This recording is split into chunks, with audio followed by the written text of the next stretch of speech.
Today I have two of these Dollar Tree Christmas wood cutouts, and I'm going to remove the jute hanger from the top.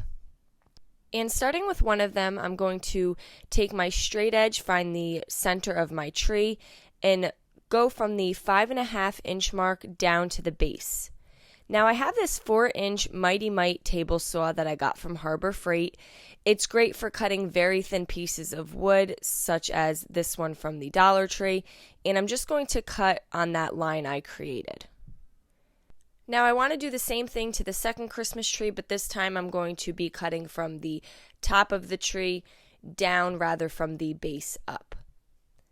So I'm just going to get my line on there and then use my table saw.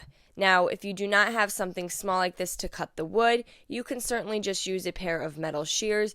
You can even just cut one Christmas tree completely in half and glue it to the second one once you see the direction we are going.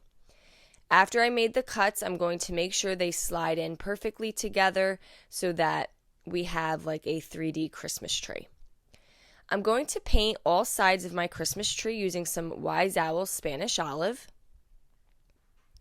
I'm going to allow that to fully dry. Now I have these wood split beads. I get them off Amazon. They were pre-painted in the white, red buffalo plaid and white buffalo plaid, and I'm just kind of putting them around the Christmas tree on both sides. And I'm just adhering that with the hot glue. And these are like little ornaments. You can also just use the natural wood ones if you don't like all of the color added. Once those are adhered, I'm going to take some of my Wise Owl furniture salve. This is a great top coat. It has many uses, but here I'm just going to use it as a top coat. It does kind of just freshen up the paint. And I'm applying it with my 2-inch palm brush. And you just want to rub it on. Now you want to kind of stay away from any areas you're going to be adding more glue to, or you're just going to have to buff that really well so the glue will adhere. And once you have covered all the areas that you want, I like to take a cotton sock and just rub in the excess salve.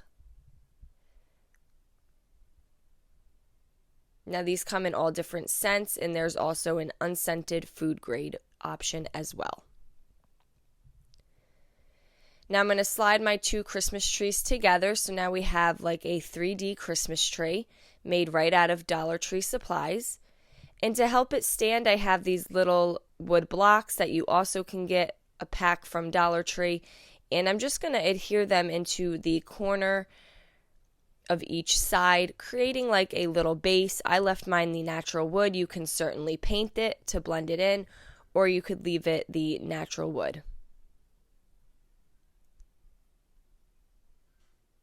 And I'm just using the hot glue to adhere it to all corners. And I have a small square, and I'm going to stain that. I'm using the General Finishes Antique Walnut Gel Stain, and I'm just rubbing it in really well. And then I'm going to glue the bottom squares that we adhered to the tree and adhere that to my stained square. And this is just going to help it stand. And you can add whatever you want to the square that we gel stained if you want to add some presents or decor. I have these small star stickers that I also get from Dollar Tree. They're like little wood stickers. They're already pre-painted in the gold. And I'm just going to glue one on each side.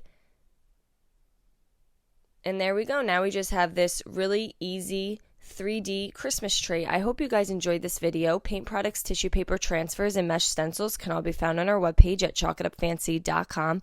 And don't forget, you can also check out other tutorials on our webpage as well. Have a great day.